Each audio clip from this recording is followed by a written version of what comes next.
Bonsoir à tous, c'est parti pour ce petit conseil municipal de rentrée. Je désigne un secrétaire de séance à la personne de Clément Mézergue. Merci Clément. Sont absents excusés ayant donné délégation de pouvoir. Thierry Dubreuil a donné pouvoir à Serge Flao. Gilles Pruvot a donné pouvoir à Karine Largoué. Marc Boisseau a donné pouvoir à Sophie Carrère. Chantal Caro a donné pouvoir à Brigitte Nabé. Régis Semurieux a donné pouvoir à Joël Massy. Et Ludivine Grasse-Piquet a donné pouvoir à monsieur André Vessière. Des remarques du côté de l'opposition sur le procès verbal du dernier conseil. Je vous remercie. Les registres vont circuler, s'il vous plaît, pour signature. J'attaque ce petit conseil municipal, donc d'abord par une délibération passionnante au sujet de la mise en place de la nomenclature M57 au 1er janvier 2024. Cher Yannick, je t'en prie. Merci. Effectivement passionnante, ça, je ne sais pas, j'en doute. Bon. Malgré tout, ce sera une obligation au 1er janvier 2024 de passer sous le nouveau référentiel, la nouvelle nomenclature M57. Donc historiquement, on était sous la nomenclature M14, et dans un souci de simplification comptable ou de lisibilité, effectivement, la M57 regroupe trois nomenclatures comptables, à savoir la M14 sous laquelle on était sur laquelle on travaillait, la M52 donc, qui était la nomenclature comptable du département et la M71 de la région. Donc en fait, qu'on soit une commune, un département ou une région, nous aurons tous la même nomenclature comptable, à savoir la M57. Et plus trois différentes comme c'était par le passé. Quelques grands principes, effectivement. Le budget, on peut le voter par nature ou par fonction. Nous, on a décidé de le garder par nature. On va être obligé de rédiger un règlement intérieur, enfin un règlement budgétaire, pardon, avant la mise en application au 1er janvier 2024 de cette nouvelle norme M57. Donc ça va être un travail à faire d'ici la fin d'année. Quelques points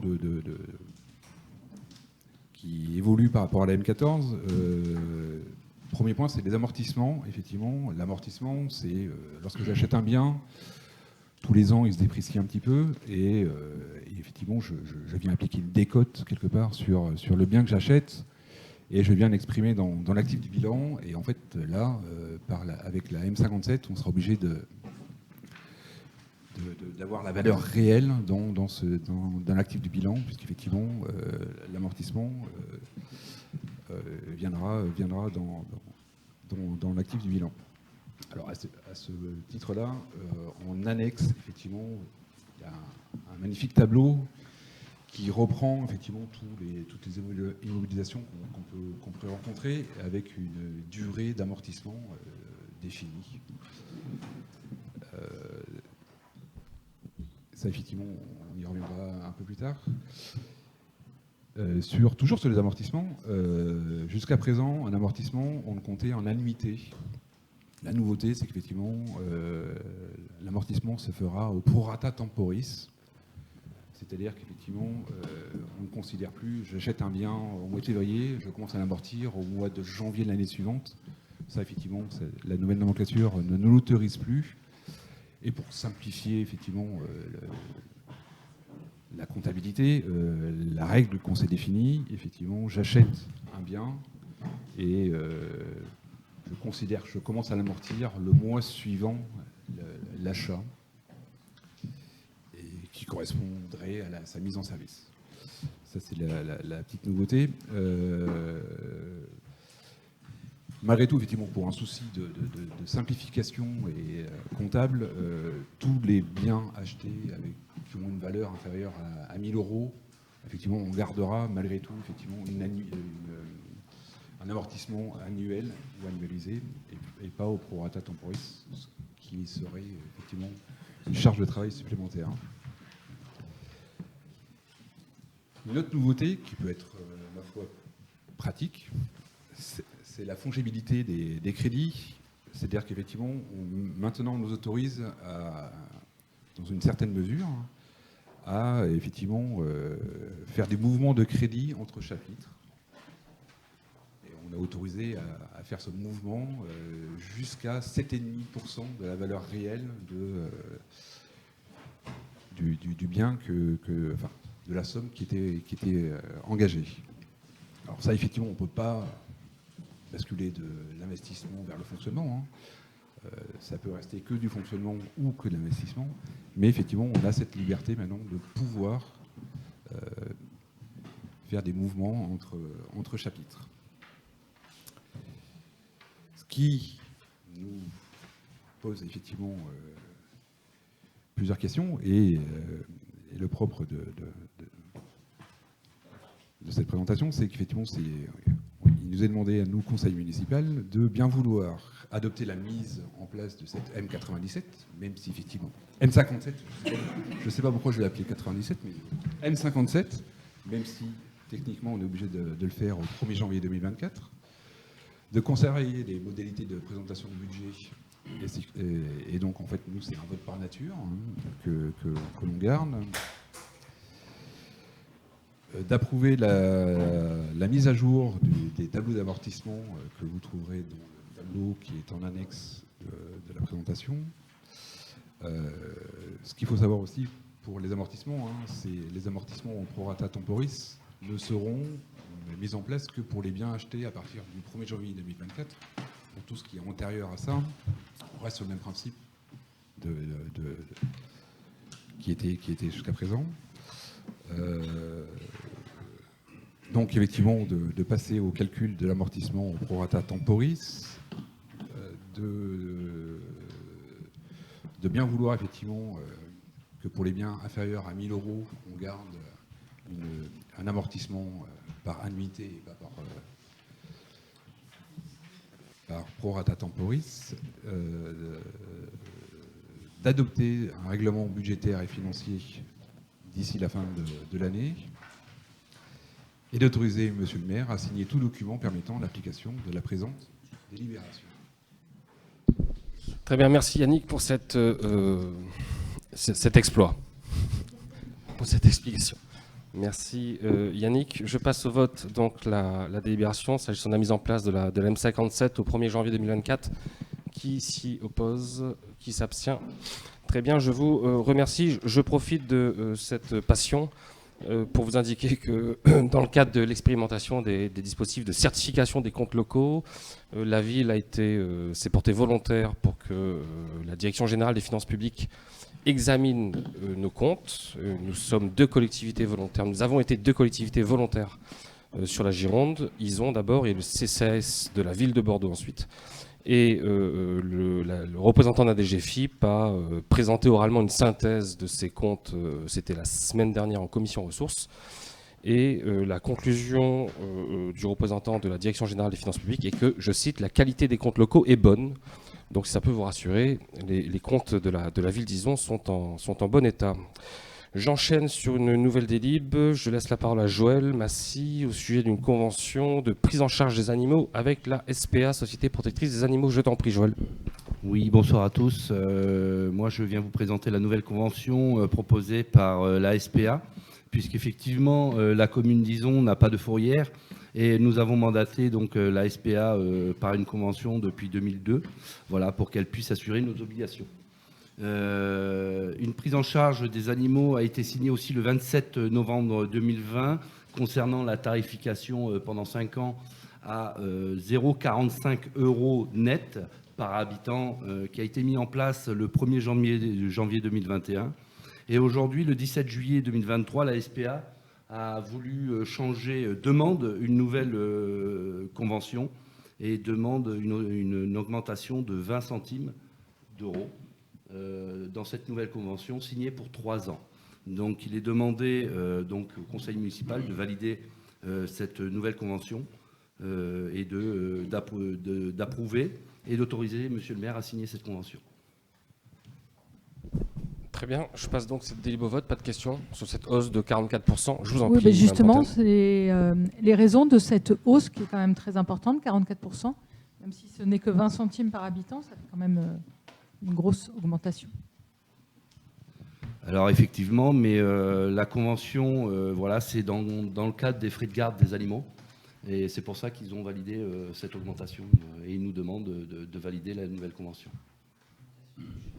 Augmentation des charges, augmentation du coût des fluides, de l'inflation, enfin bref, ça fait 44% d'augmentation par rapport au tarif fixé en 2020. Ça fait beaucoup, effectivement, mais je ne sais pas. Je n'ai pas interrogé, en tout cas, la SPA, à titre personnel. Je sais simplement que cette augmentation est applicable sur tout le territoire girondin. Ce n'est pas propre à ISO. Très bien. Je passe cette convention en vote. Qui est contre? Qui s'abstient? Très bien, je vous remercie. Autre délibération, une demande de subvention, cette fois-ci, dans le cadre du Fonds vert, concernant la modernisation du parc d'éclairage public. Je passe la parole à Monsieur Éclairage public, Serge Flao. Merci. Serge. Oui, bonsoir. Mon intervention concerne donc 2 demandes de subvention, une auprès du SDEG et l'autre qui sera relative au Fonds d'accélération à la transition écologique, bon, qu'on appelle communément Fonds vert, c'est comme plus simple à comprendre, au sujet donc de l'éclairage public pour 2024. Avant, je ferai un petit rappel rapide qui justifie ces demandes. Sur 3 ans, nous avons passé 120 lampadaires en LED pour environ 105 000 €.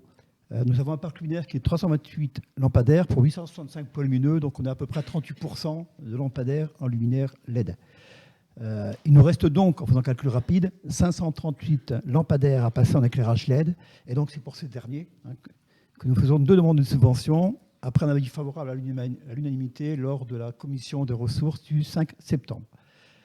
Ce qui donne le budget prévisionnel suivant: montant des travaux 341 205,60 hors taxe, subvention du SDEG de 20%, mais qui est plafonnée à 12 000 €, subvention du Fonds vert qui peut aller jusqu'à 40%, qui représente 136 482,24 €, ce qui nous reste une maîtrise d'œuvre à 7%, ce qui fait 23 884,39 €, ce qui ferait un autofinancement de 192 723,36 €.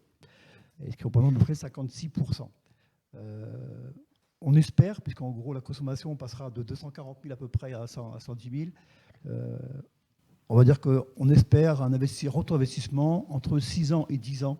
C'est difficile à estimer puisqu'on ne connaît pas encore les coûts de l'électricité d'ici quelques années. Mais je pense qu'entre 6 et 10 ans, c'est plutôt une bonne tranche. Voilà, s'il y a des questions, je peux y répondre, il n'y a pas de souci.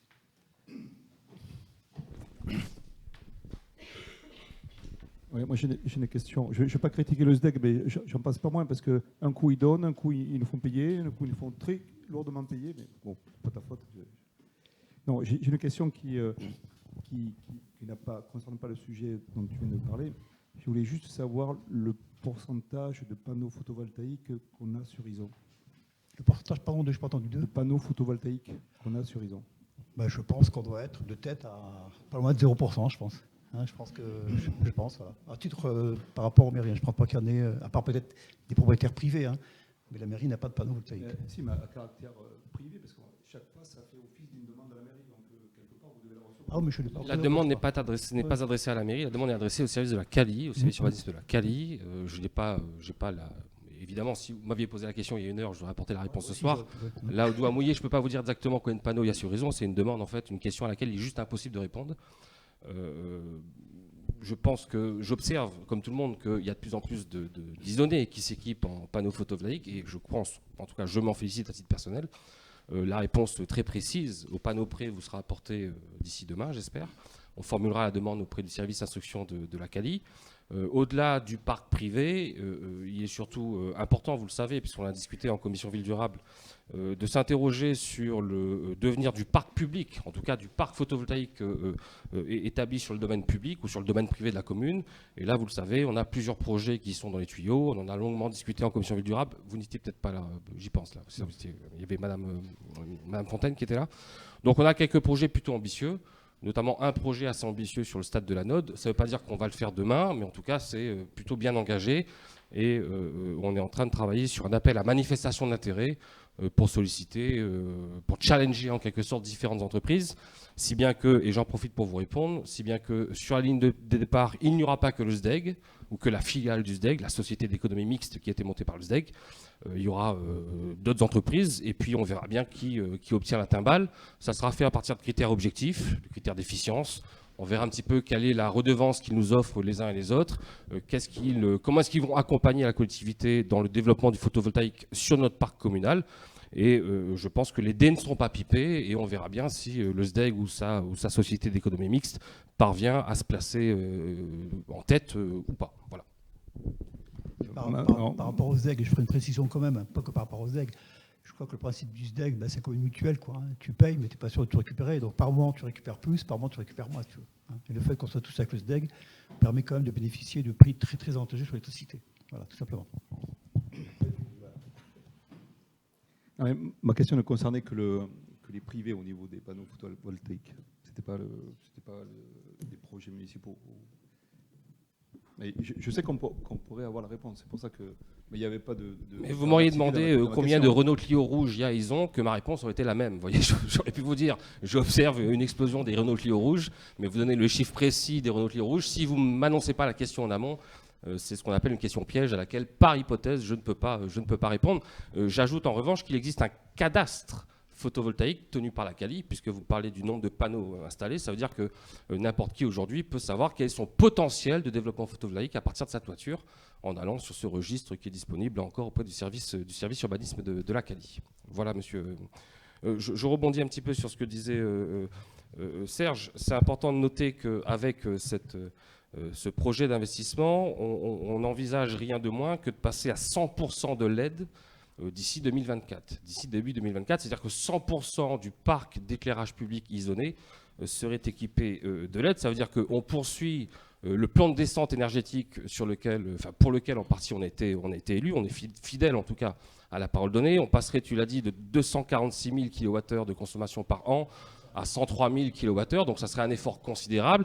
Et donc on peut espérer, même si c'est très compliqué de se projeter avec précision, pour tout un tas de raisons tenant à la politique tarifaire qui est appliquée sur le territoire, mais en tout cas on peut espérer entre 25 et 30 000 euros d'économie par an, si bien que cet investissement, puisque le reste à charge serait de 192 000 euros pour la commune sur 341 000 euros d'investissement, le reste à charge pourrait être amorti entre 6,5 ans et 10 ans, en fonction de l'évolution des tarifs d'électricité. Ça veut dire que c'est un très bon investissement qu'on fait, et il me semble en tout cas qu'on va dans le bon sens. C'est un bon geste pour la planète, évidemment, et puis c'est un bon geste accessoirement pour les finances de la commune. Des questions ? C'est OK. Je passe donc cette demande de subvention au vote. Qui est contre ? Qui s'abstient ? Très bien, je vous remercie Serge. Je te laisse la parole au sujet de... donc il y avait une deuxième demande de subvention. Je voudrais bien qu'on les distingue si c'est possible.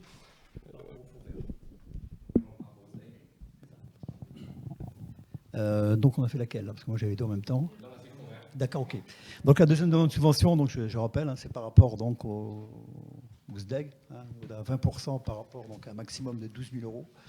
Donc toujours sur 341 205,60, avec donc 12 000 euros de subvention par le SDEG, toujours fonds vert bien sûr à 136 482,24, maîtrise d'œuvre toujours à 23 884,39, et donc toujours un autofinancement de 192 723,36, hein, qui représente à peu près 56% du montant global. Donc s'il y a d'autres questions sur donc là plus particulièrement sur le SDEG, toujours pareil. C'est OK, je passe la délib au vote. Merci à tous, merci Serge. Qui est contre cette demande de subvention auprès du SDEG ? Qui s'abstient ? Très bien, je vous remercie. Autre délibération concernant les ressources humaines, le personnel. Je laisse la parole à Brigitte Nabé. Monsieur le maire, mes chers collègues, en ce jour de reprise du conseil de nos conseils municipaux, eh bien, il serait peut-être intéressant de permettre à un jeune de faire sa rentrée des classes. Donc un jeune apprenti qui...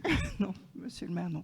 Un jeune apprenti tout jeune, parce que c'est un bac plus 3, plein d'énergie, voilà, et qui pétille, qui est originaire d'Ison, dans une école qui est connue, reconnue, dont j'oublie toujours le nom, mais c'est PSG, mais ça va rentrer un jour ou l'autre. Et donc cet apprenti pourrait démarrer très vite si vous le votez favorablement. La commission ressources est prononcée favorablement. Le comité social territorial également.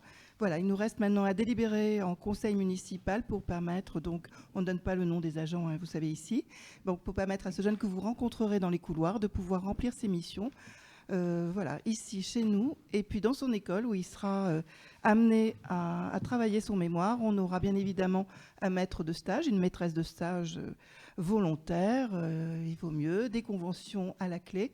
Peu de communes ont recours à l'apprentissage. Nous le faisons à Ison, et donc c'est une très très bonne chose pour notre jeunesse. Voilà, mes chers collègues, ce que je vous proposais en délib de rentrée des ressources humaines.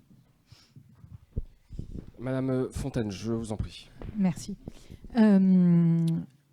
Volontaire tout à fait pour que ce jeune puisse faire sa rentrée des classes, il n'y a pas de souci là-dessus.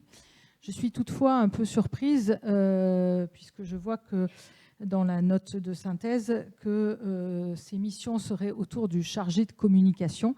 Et une fois de plus, je m'étonne que la commission communication n'ait pas été sollicitée face à pour ce recrutement, ne serait-ce que pour définir une fiche de poste.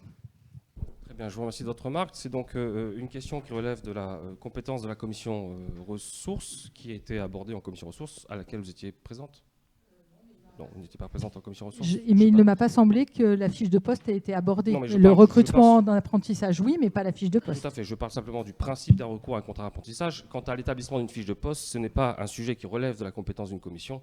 C'est un sujet qui relève de l'unilatéral. Et donc, sauf votre respect, vous n'avez pas été consulté dans le cadre de la préparation de cette fiche de poste. Je vous remercie néanmoins de votre remarque. Je passe cette délibération au vote. S'il n'y a pas d'autres questions, très bien.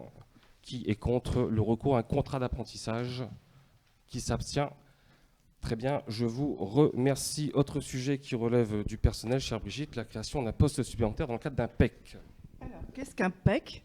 Un PEC, c'est un dispositif qui est parcours emploi et compétences. Les contrats aidés portent désormais ce nom-là.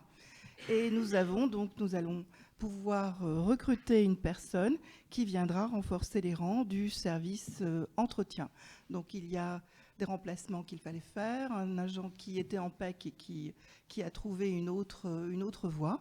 Donc nous voilà donc à régulariser, et à compléter et à renforcer pas renforcer nos effectifs, mais on va à effectifs constants, donc pouvoir avoir recours à ce contrat aidé. À temps complet, je précise. Des questions sur ce PEC? Je le passe au vote. Qui est contre? Qui s'abstient?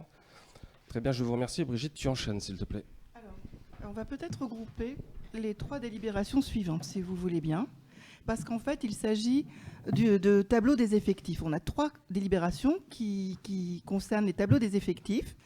L'une que nous avons déjà étudiée en commission ressources et en comité social territorial, une délibération qui est liée au tableau annuel d'avancement de grade.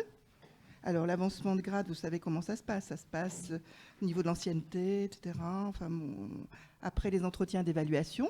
Ensuite, nous avons une délibération qui concerne aussi une modification de nos tableaux des effectifs liés à la promotion interne. Alors pour la promotion interne, c'est plus complexe parce qu'on n'a pas toujours la main. C'est au centre de gestion de pouvoir, en commission, de pouvoir donc donner son avis. Mais cette année, nous allons proposer 2 agents qui peuvent rentrer dans le cadre. Donc ça, c'est important également. Et nous avons bien évidemment une mise à jour du tableau des effectifs. Alors quand on lit suppression de 7 emplois à temps complet, qu'on ne s'inquiète pas, c'est pas 7, il ne va pas nous manquer 7 personnes au niveau du personnel. C'est simplement la mobilité interne qui fait que des personnes ont avancé dans leur grade, il y a eu des mutations, il y a eu des réajustements. Donc et comme on le disait tout à l'heure, on remet les choses à plat et on a un tableau qui sera clair et net. Et régulièrement, vous le voyez, nous avons les tableaux des effectifs qui passent dans un conseil municipal. Voilà, mes chers collègues. Très bien. Y a-t-il des questions sur ces mises à jour du tableau des effectifs? Y a-t-il des oppositions à ce que je joigne les 3 délibs en un seul vote? C'est OK pour tout le monde? Très bien. Non, mais c'est une bonne initiative. Je passe donc ces 3 délibs au vote. Qui est contre? Qui s'abstient? Très bien, je vous remercie. Autre délibération à l'ordre du jour. au sujet du contrat de mixité sociale que nous allons signer avec les représentants de l'État, entre autres, et du département, au sujet d'un avenant à ce contrat de mixité sociale. Sujet important, sujet qui revient constamment sur la table. Vous savez que la commune d'Izon est assujettie à une obligation d'avoir 25% de son parc de logements en logements locatifs sociaux d'ici 2025 et qu'aujourd'hui on a accumulé pas mal de retard ces dernières années, puisque nous sommes aujourd'hui environ à 8% du parc en logement locatif social, là où la loi nous fixe l'objectif de 25%. C'est la raison pour laquelle la commune d'Izon est carencée. Vous savez que cette carence, au titre de l'article 55 de la loi SRU, nous coûte cher. Elle nous coûte à peu près un peu moins de 160 000 € par an, puisque nous avons une pénalité qui est majorée de 200% en raison de ce très fort retard. Vous vous souvenez que lorsque j'ai été élu, il y a 3 ans, je vous l'avais confié, lors de ma première rencontre avec les services de la préfecture, le secrétaire général de la préfecture m'avait indiqué que pendant le mandat, je devais, pour satisfaire la loi, produire 412 logements sociaux sur 6 ans. Et donc, selon un calcul très simple, il m'avait dit, ça veut dire en gros que par période triennale, vous aurez 206 logements sociaux à réaliser, ce à quoi j'avais répondu que c'était une folie. Je me souviens de mon expression. Et je lui avais dit que même si c'était faisable, on ne le ferait pas, puisque ce serait l'implosion d'Izon. Et il le comprenait parfaitement, même s'il m'avait répondu que c'était néanmoins l'application mécanique de la loi. Suite à ce premier échange, nous avons beaucoup travaillé. Alors quand je dis nous, c'est d'abord les services. On a préparé quantité de réunions avec les représentants de l'État, avec monsieur le sous-préfet en particulier. La commission urbanisme également, la commission ville durable s'est réunie à plusieurs reprises pour discuter du sujet, et je salue l'esprit de consensus qui s'est dégagé des travaux de cette commission. Mais enfin, j'insiste quand même sur tout le travail réalisé en 3 ans pour convaincre l'État à la fois de ce que les objectifs initiaux, 206 logements par période triennale, étaient totalement inabordables, que c'était une folie pure, et en même temps leur montrer qu'on faisait des efforts, qu'on était prêt à engager une politique volontariste en matière de construction de logements sociaux, mais dans la limite du raisonnable, conformément du reste à ce à quoi on s'était engagé auprès des Izonnais il y a 3 ans. Rappelez-vous, on s'était engagé à tout faire pour réduire l'obligation de produire des logements à Izon. Suite à des premiers échanges, on était passé de 206 par période triennale à 125, ce qui était déjà un grand progrès, en tout cas de mon point de vue. Et puis, suite encore à nos dernières discussions, on est donc passé de 206 à 104 logements sociaux par période triennale. Et donc, ça veut dire qu'on a considérablement quand même réduit la pression sur Izon, même si j'insiste, 104 sur 3 ans, c'est quand même, croyez-moi que c'est beaucoup de travail, c'est des projets qui doivent sortir, surtout quand on s'efforce de trouver un consensus sur le sujet. Toujours est-il qu'on a accepté un contrat de mixité sociale avec l'État et que dans le cadre de ce contrat de mixité sociale, il convient d'y apporter un avenant, le premier avenant à ce contrat de mixité sociale, tendant donc à réviser l'objectif triennal pour la période 2023-2025. Et donc, vous l'avez peut-être lu dans l'article 2, je crois, article 2 du contrat de mixité sociale. S'agissant des objectifs de rattrapage pour la période 2023-2025, il est donc désormais établi que l'objectif 2023-2025 est de 104 logements locatifs sociaux, et c'est cet avenant que je soumets à votre vote ce soir, à votre approbation ce soir. Y a-t-il des remarques peut-être sur le contrat de mixité sociale d'une manière générale et sur cet avenant en particulier? Monsieur Malville. C'est exprimé lors de la réunion Ville durable, où on peut que se féliciter de la diminution. D'autres remarques peut-être sur ce contrat de mixité sociale? Très bien, je passe donc cet avenant au vote. Qui est contre cet avenant? Qui s'abstient? Très bien, je vous remercie de cette unanimité, de ce consensus. Autre délibération à l'ordre du jour. 2 délibérations que je propose de joindre, si vous m'y autorisez, et qui concerne l'achat de parcelles de terrain. D'abord, l'achat d'une parcelle de terrain à l'euro symbolique située à Mocaillou, le long du Cantrane. C'est une parcelle qui historiquement a servi à curer le Cantrane. Et puis ensuite, l'achat de parcelles toujours à proximité du même site, là autour du Cantran, de parcelles pour une contenance totale de 16 800 m² pour un prix de 4 000 € auprès du même propriétaire que je salue, que je remercie, le couple Kamikaze. Je les remercie parce qu'ils honorent la parole donnée. Ils s'étaient engagés à nous céder ces 2 parcelles, l'une pour l'euro symbolique et les autres pour 4 000 €. Et cette acquisition foncière va nous permettre d'une part de poursuivre notre politique consistant à favoriser les jardins communautaires, participatifs, appelez-les comme vous voulez. Et une partie de ce foncier profitera à Ison Terre de Partage, à l'association Ison Terre de Partage, que je salue. Et je salue tout particulièrement Jean Bernard, son président. Et puis, les parcelles serviront également à entreprendre notre politique consistant à faire des chemins piétons, des cheminements piétons, ouverts au public le long du Cantran. Et là, l'idée, c'est d'essayer d'aboutir à une première boucle Cantran-Glogela d'ici la fin de l'année, pour permettre au public tout simplement d'accéder à ces parcelles qui sont remarquables, notamment d'un point de vue paysager, mais pas que d'un point de vue paysager.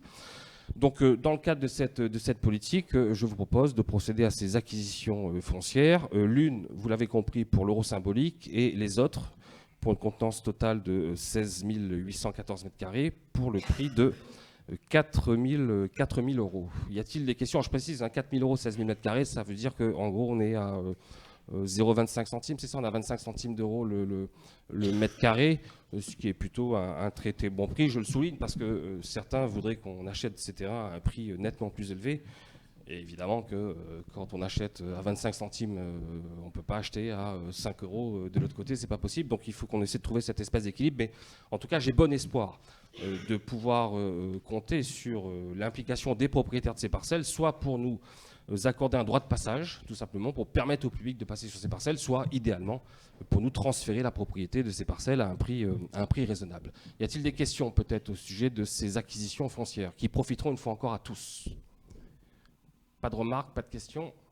Très bien, je passe ces 2 délibérations donc au vote. Y a-t-il des voix contre? Des abstentions?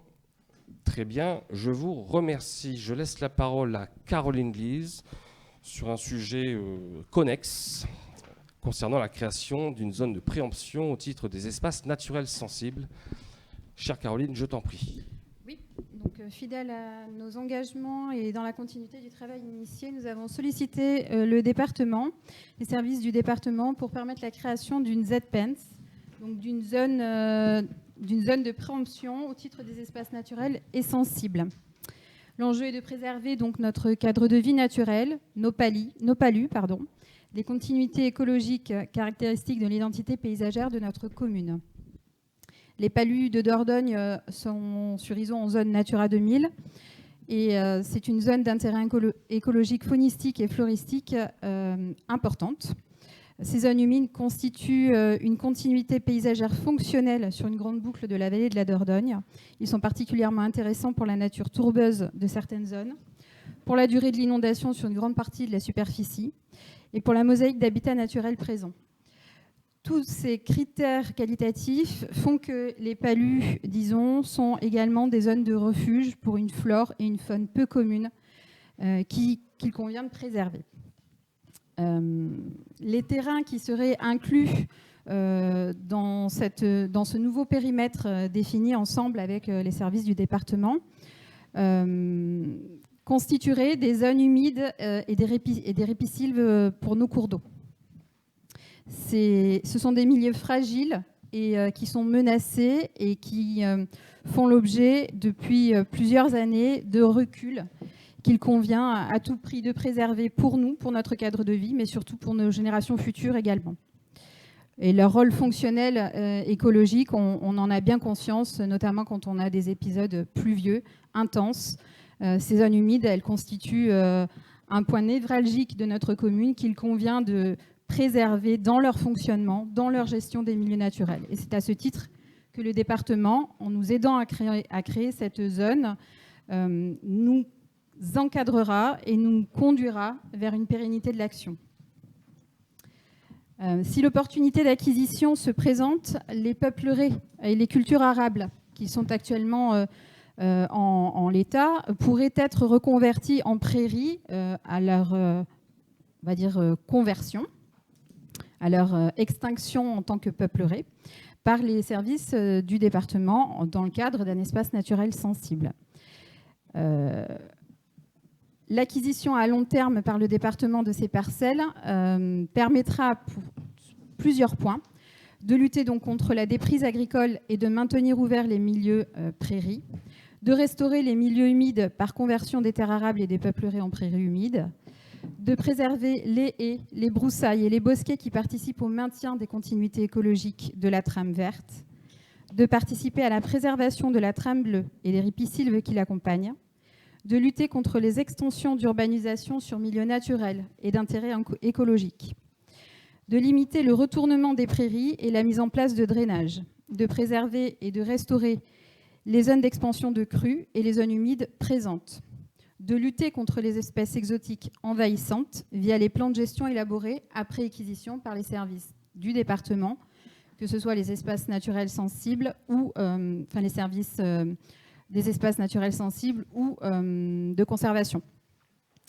Et enfin, surtout, d'ouvrir ces paysages au public pour en faire des lieux de sensibilisation du public à la richesse de nos habitats naturels, de nos paysages et la préservation de notre cadre de vie. Je précise néanmoins qu'exceptionnellement, les parcelles AZ 253, C381, C382 et C383 ne feront pas l'objet d'une préemption au titre du département en cas de vente pour permettre l'installation d'une safranière à court terme. Elles sont cependant incluses dans la zone du fait de leur intérêt écologique. Elles sont constitutives d'un réseau de prés humides des palus de Dordogne. À la fin de l'exploitation safranière, elles pourraient être restaurées en prairies naturelles.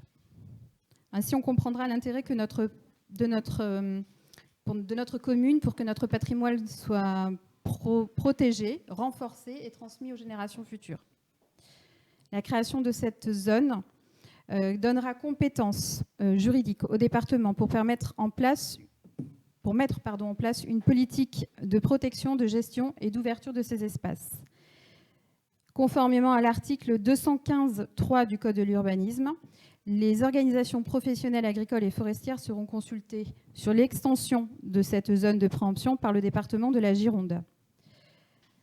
L'avis de la CALI, EPCI compétente en matière d'urbanisme, sera aussi sollicité par le département. Enfin, la volonté de protéger ces espaces se traduit par son classement en zone naturelle au PLU. Ce travail a fait l'objet de multiples réunions en commission Ville Durable et a été présenté à la commission Ville Durable du 29 juin pour adoption. Il est donc demandé aujourd'hui au conseil municipal de donner son accord sur le principe de la création de la ZPENS, Palus de Dordogne, sur la commune d'Izon, de donner son accord sur le périmètre de cette ZPENS, que vous avez pu recevoir en annexe et voir évoluer au cours des commissions Ville Durable, comprenant donc les parcelles qui sont annexées sous forme cartographique et qui sont annexées à la présente délibération. Bien, je te remercie, Caroline, de cette présentation exhaustive. Y a-t-il des remarques, peut-être? Juste je vous en prie. Juste une question. Vous avez dit à un moment donné que plus de possibilité de retourner la terre sur cette zone-là? Non. En fait, les activités agricoles présentes perdurent. C'est dans le cas d'une cession et d'une nouvelle acquisition. Le département serait donc, au titre de la ZPENS, apte à préempter sur ces terres. Oui. Et l'exploitation au titre d'espaces naturels sensibles permettrait l'exploitation agricole et le retournement des terres en continuité avec les systèmes écologiques présents. En fait... C'était pas dit de cette manière dans le texte. Très bien, y a-t-il d'autres questions, peut-être? Monsieur Boy. Bonsoir. Est-ce qu'avec ce changement, est-ce que aujourd'hui, les agriculteurs qui soient propriétaires ou qui soient en fermage, est-ce qu'il y a des changements pour eux tant qu'ils ne vendent pas leur terrain? Non, a priori, il n'y a aucune contrainte à l'heure actuelle sur cette zone-là tant qu'ils ne sont pas vendeurs et que le département ne s'est pas porté acquéreur. Ok, tout le monde est rassuré? Monsieur Malville, Et je en vous en fait, prie. le département peut ne pas se porter acquéreur parce que ça ne peut ne pas du tout l'intéresser sur la suite.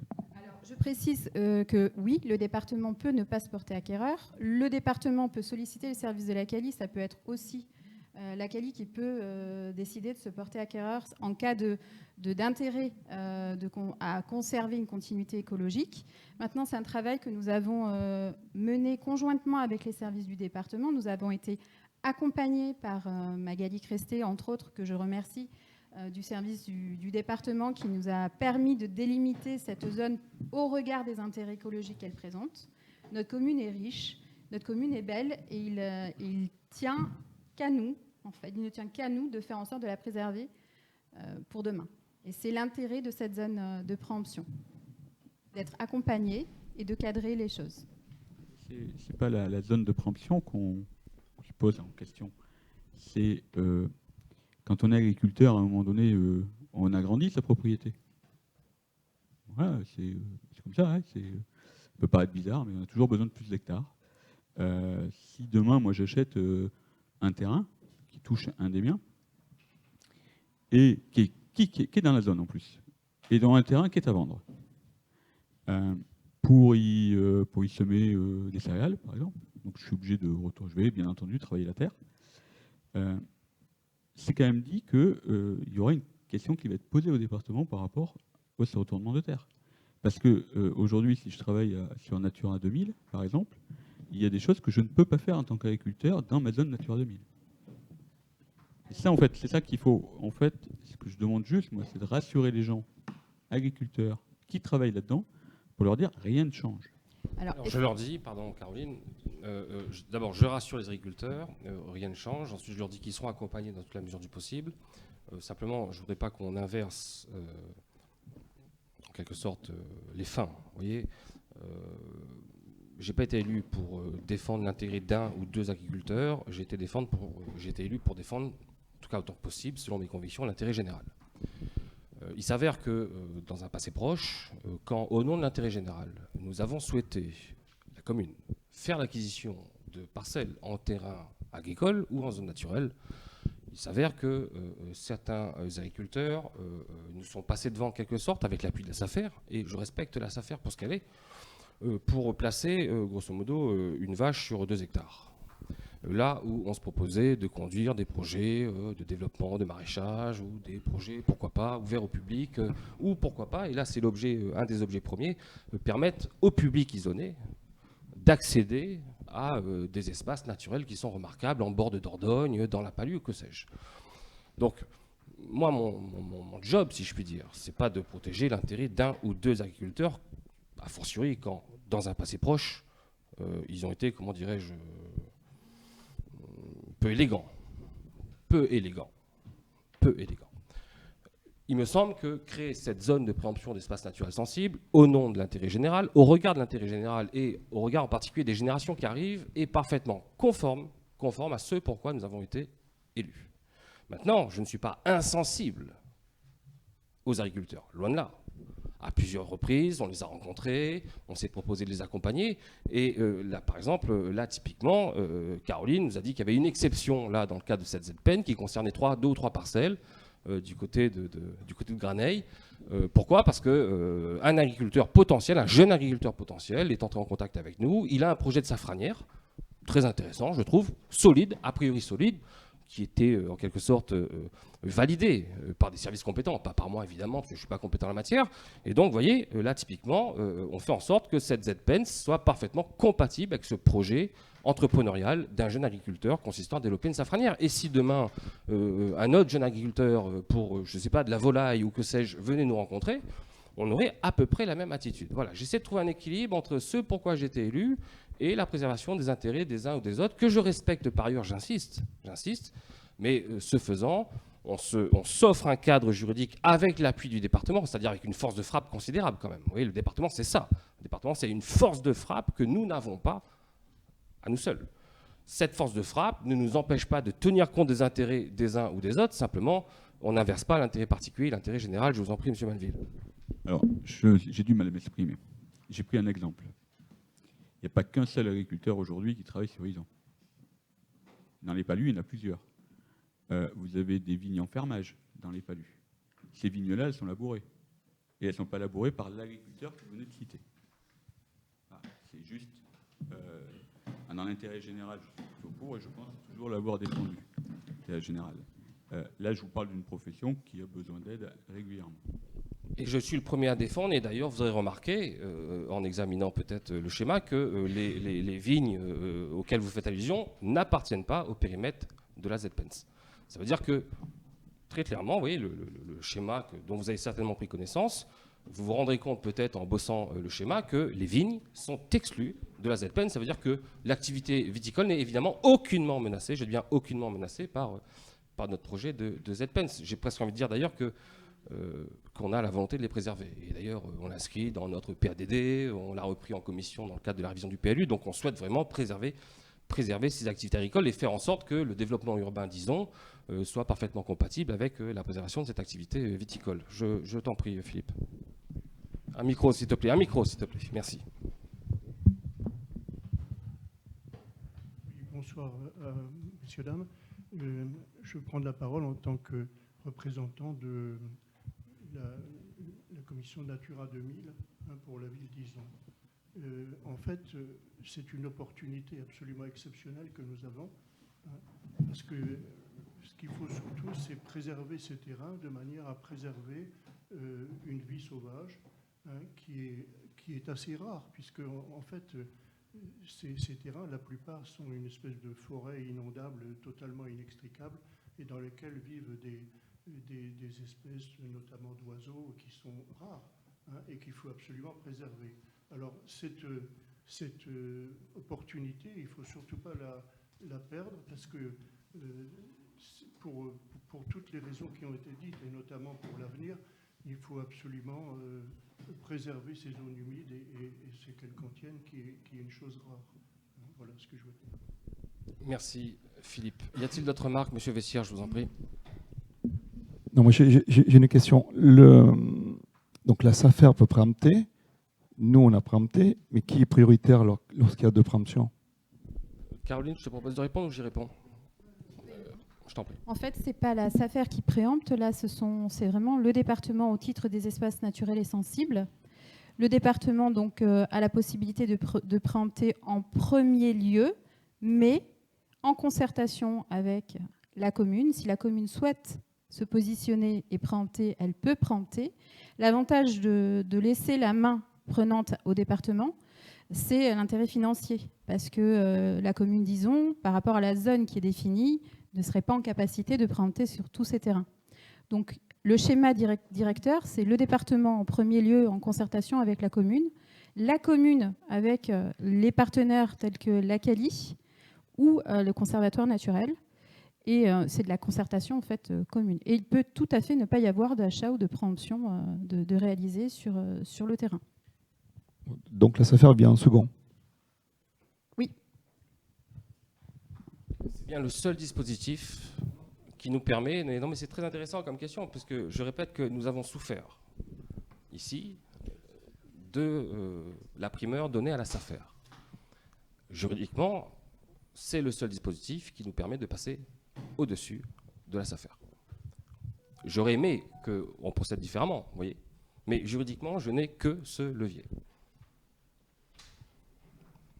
Je passe donc cette création d'une zone de préemption au titre des espaces naturels sensibles au vote. Qui est contre? Qui s'abstient?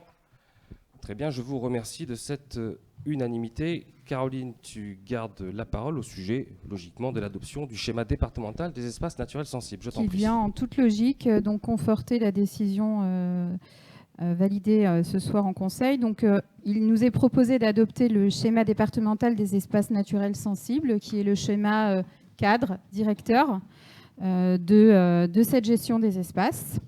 Il est donc notamment précisé dans la charte que le gestionnaire d'un ENS, qu'il soit départemental, local ou associé, met en œuvre un plan de préservation, de gestion et d'ouverture au public.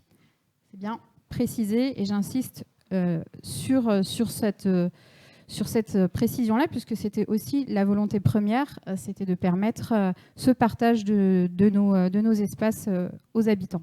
La commune participe au réseau d'échange départemental sur les ENS, en particulier les journées techniques thématiques organisées par le département dans le cadre du réseau des ENS locaux. Ça veut dire qu'à chaque étape de la gestion de ces espaces, on est partie prenante, intégrante.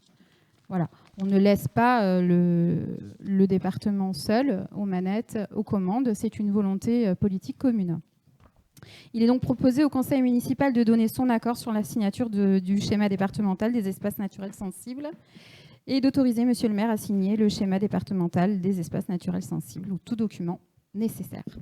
Bien, merci. Y a-t-il des questions de nouveau sur ce sujet? Très bien, je passe à des libres votes. Qui est contre? Qui s'abstient? Très bien, je vous remercie. Dernière délibération à l'ordre du jour. Il s'agit de valider la cession d'un terrain à Noalis par l'EPF Nouvelle-Aquitaine, établissement public foncier Nouvelle-Aquitaine. L'EPF Nouvelle-Aquitaine avait acquis un terrain, une parcelle de 3078 mètres carrés qui se situe au 476 avenue Général de Gaulle pour un prix de 290 400 €. L'EPF, après avoir challengé plusieurs bailleurs, plusieurs promoteurs, a retenu le projet de Noalis, projet qui a fait l'objet d'une discussion en commission Ville Durable à plusieurs reprises, projet qui était validé par la commission Ville Durable, consistant à élever sur cette parcelle 17 logements sociaux, de mémoire 12 T2, 1 T3 et 4 T4. Donc on tape plutôt sur des petits logements pour éviter les trop grandes familles. Et sur ce terrain, l'EPF Nouvelle-Aquitaine le vend à Noalis pour un prix de 170 000 €, ce qui fait donc un delta de 120 000 €. Et ce delta de 120 000 € sera un reste à charge en partie ou en totalité supporté par la commune. Comme je l'ai déjà dit à plusieurs reprises, ce reste à charge en réalité sera ventilé probablement entre l'EPF Nouvelle-Aquitaine qui, jusqu'à présent il l'a fait, prend toujours pour lui une partie de ce reste à charge. Une partie sera très probablement supportée par la CALI, qui jusqu'à présent, comme toujours, a supporté une partie de ce reste à charge. Et une dernière partie sera à la charge des finances de la commune. Mais je répète que tout ce que nous payons dans ce cadre peut être déduit de la pénalité que nous payons au titre de l'article 55 de la loi SRU. Ça veut dire que concrètement, aujourd'hui, si on paye en principe 156 000 € de pénalité, si on a 56 000 € de déficit foncier sur une opération, c'est 56 000 € qu'on verse pour qu'une opération sorte. Finalement, ils sont défalqués de la pénalité qu'on doit payer au final. Je vous propose donc de valider cette cession d'un terrain à Noalis par l'EPF Nouvelle-Aquitaine. Avant de passer au vote, y a-t-il des questions, peut-être des remarques? C'est un sujet qui a déjà été abordé en commission, je le précise, et sur lequel il y a consensus. Des questions? Pas de questions? Très bien, je passe cette session en quelque sorte au vote. Qui est contre? Qui s'abstient?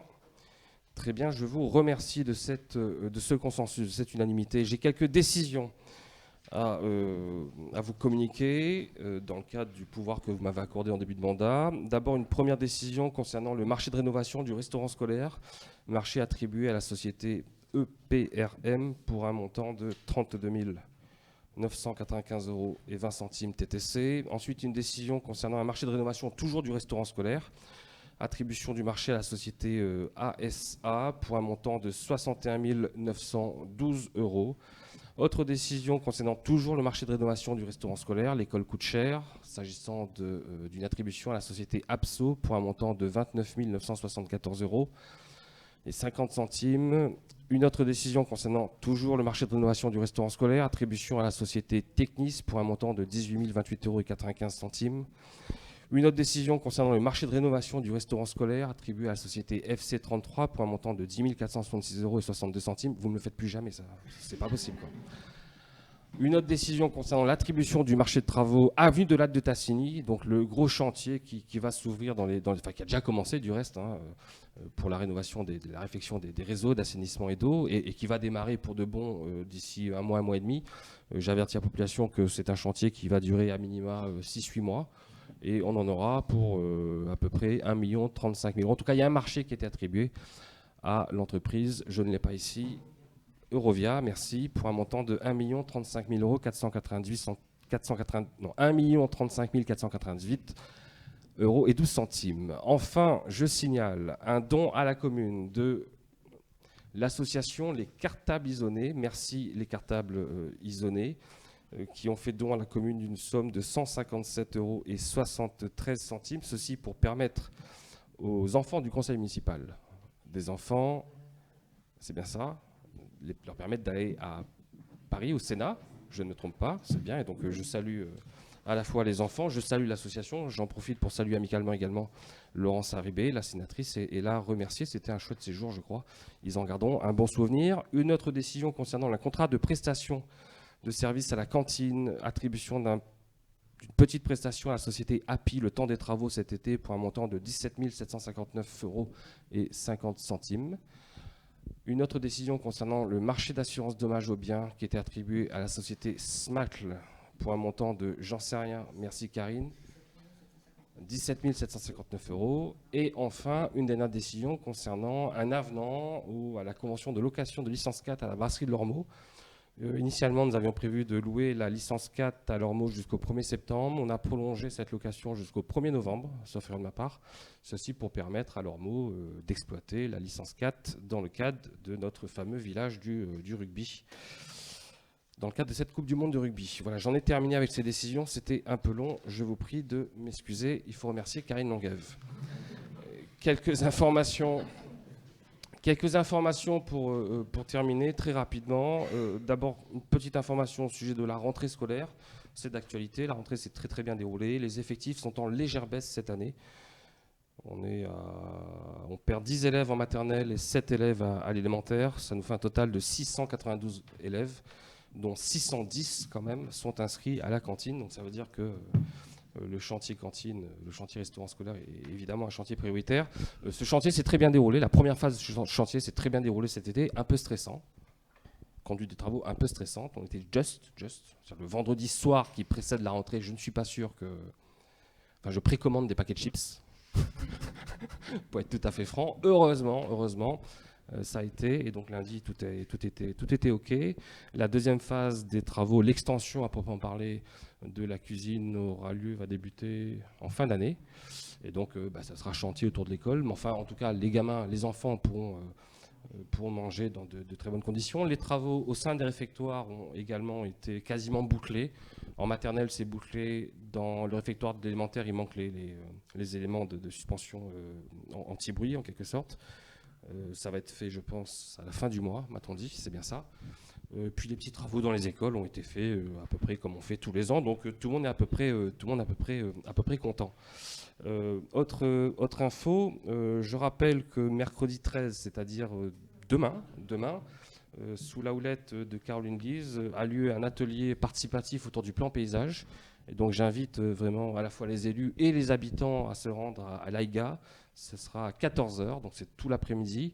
Et dans le cadre de cet atelier, en lien entre élus, habitants et bureaux d'études, il sera question d'adopter nos 3 premières fiches actions consistant à valoriser le plan paysage. Et donc il y a vraiment pour ceux des Isonnais qui sont sensibles à la qualité paysagère et qui ont envie d'entreprendre des actions valorisant cette qualité paysagère, je vous invite à venir faire un tour demain. Ça ne mange pas de pain, c'est à l'AIGA, le cadre est super agréable.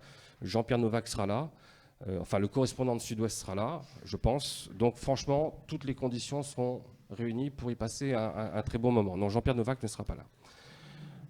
Autre information, le jeudi 14, donc le lendemain, toujours à l'AIGA, salle Jules Delpy, on aura une conférence sur les 10, sur les troubles dyslexiques, dyscalculie ou que sais-je, à 18h30 avec l'association Kiwanis et l'association bordelaise 10. Et donc là, j'invite les parents, j'invite tous ceux en tout cas qui sont concernés de près ou de loin par cette problématique à venir assister à ces conférences. J'invite les enseignants, les parents, les élus, pourquoi pas, ou que sais-je, ça peut être un moment sympa. Le vendredi 15, on aura notre dernier marché nocturne. Le meilleur pour la fin, je ne sais pas. En tout cas, on annonce un temps plutôt clément. Et l'association Isonca Danse, c'est bien ça, Gilou sera avec nous. Et donc, c'est toujours sympa quand il y a Isonca Danse. Je salue d'ailleurs l'association Isonca Danse. Et il y aura un petit concert de je ne sais plus trop qui. Effervescence. Ah oui, effervescence. Très subtil comme effervescence. Donc, je pense que ce sera l'effervescence. Et enfin, le samedi 16, les Journées européennes du patrimoine, autour du patrimoine vivant. Et on consacre Journée européenne du patrimoine, au rugby, on va dire, à la culture de l'Ovalie. Et il y aura des activités autour du rugby, à la fois à l'AIGA et au foyer du club de l'US Ison Rugby. J'invite évidemment tous les amateurs ou pas d'ailleurs de rugby à venir à cette conférence et à cette exposition. Il y aura des moments sympas à vivre. J'ajoute que la fan zone est ouverte. Pour ceux qui ne sont pas encore allés, allez-y. C'est l'occasion d'y passer un moment sympa. La France se joue jeudi. Je pense que ce ne sera pas très compliqué. Mais quand même, l'ambiance est sympa et André Vessière sert des coups. Et donc ça, franchement, c'est André Vessière qui sauve l'honneur des élus, si je puis dire, en tenant la machine. Vous voyez, je suis sobre. Merci beaucoup, chers collègues. Je vous souhaite une très belle soirée. À très bientôt. Au revoir.